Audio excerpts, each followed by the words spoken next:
Every drama needs a compelling premise. But what elevates a compelling premise to a great story is its narrative arc. What the characters do, how they grow, where they end up. Conceived and written by Michael Hirst, Vikings begins in 793 as a story of bloody conquest and ends almost 30 years later on the shores of tranquility. The great tribesman Ragnar Lothbrok leads his sons east from Scandinavia onto the Russian steppe, rampages west to Francia and Britannia, treks south to Iberia and North Africa, before eventually voyaging across the Atlantic to a new world.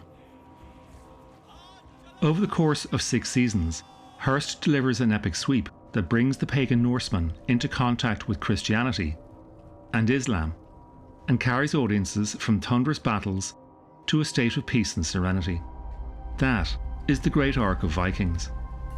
But a story arc only ever works when the audience is moved by the characters, as the characters move from one emotional state to another. Such transitions intensify and make vivid the dramatic shifts in plot, from weakness to strength, loyalty to betrayal, defeat to victory, from rage to reconciliation. It is no coincidence that as the series approached its finale, Hirst turned to frequent Vikings director Steve St. Ledger to ensure those moments were powerfully depicted and clearly defined. Having begun as a second unit director in season 3, St. Ledger was chosen to helm 7 of the 20 episodes in the 6th and climactic season.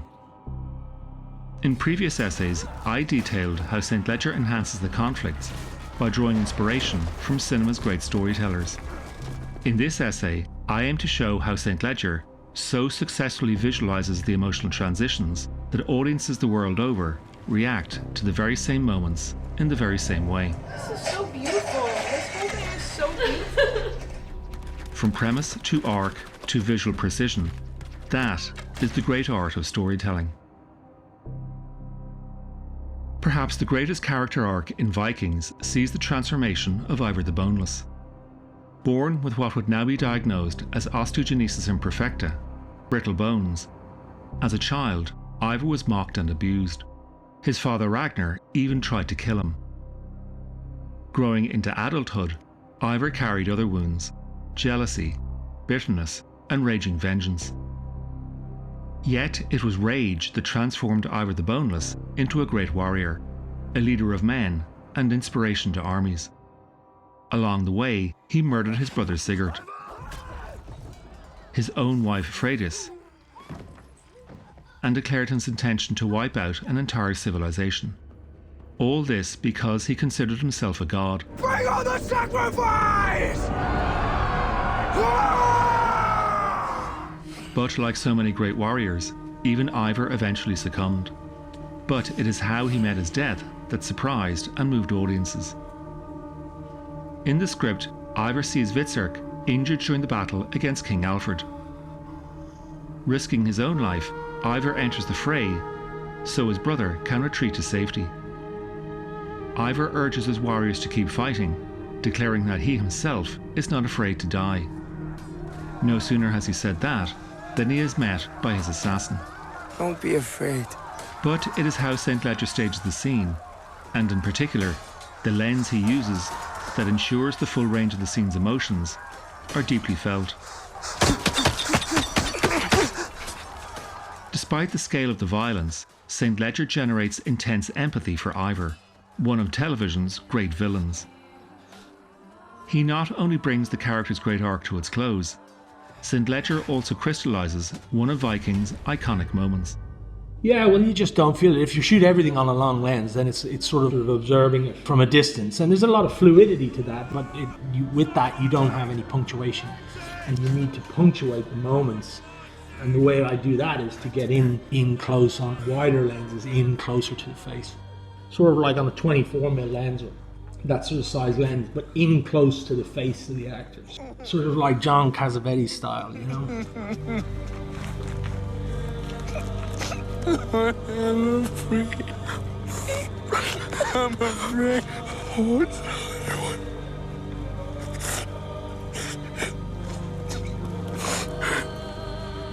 No, one will never forget Ivar the Boneless.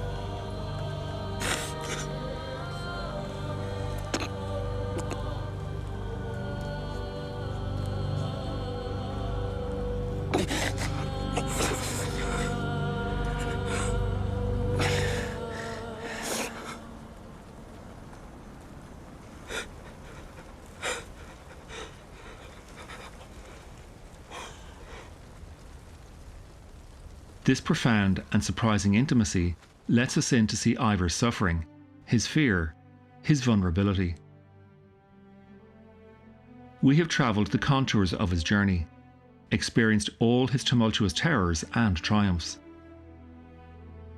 And then St. Ledger caps it all with an image that sums up the epic contradiction of Ivar's life.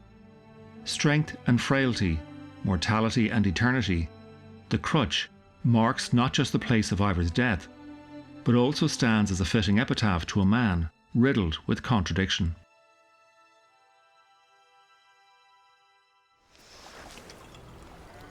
One of the most beloved characters in the series was Lagertha, Queen of Kattegat.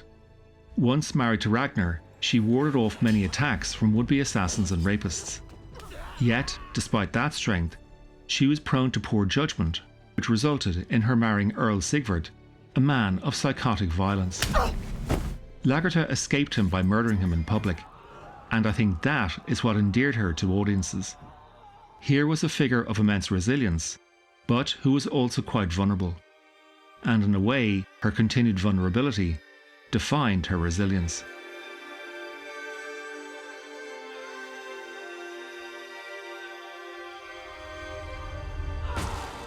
In the end, Lagertha succumbed to Vitsark, the son of Ragnar's second marriage. Her death, like so many others in the series, was vicious, which makes the emotional tone of her funeral all the more surprising and rewarding. We did an old technique, which is, I think, was designed in the 70s by directors of photography in Pinewood, I think. But it's called dry for wet. And so the lighting actually is a simple one direct strong light, and it goes through a tray of water. It's only just like a couple of inches of water, and you get this ripple lighting effect. It looks like the sun. So you have a little bit of smoke and dust in the air, which ends up looking like particles in water. Leaf blowers and wind machines to blow the hair, and it's also much more convincing. Because we wanted to do it as real as possible. We didn't want to do CGI horses. St. Ledger literally visualizes for us the transcendent power of love, forgiveness, acceptance, and redemption. And then, just as he did with Ivar's crutch, St. Ledger caps it all with an image that sums up the epic contradiction of the Vikings series. Lagertha and Ragnar are washed away by the sands of time, indicating that all things, no matter how great the passions and intense the furies, everything eventually passes into history. That is the great passage of Vikings. A compelling premise developed into a great arc, delivered by a director whose visual precision ensured that audiences grew with the characters, moving not only from one land to another, but across emotional states as well, until finally, everything is at rest.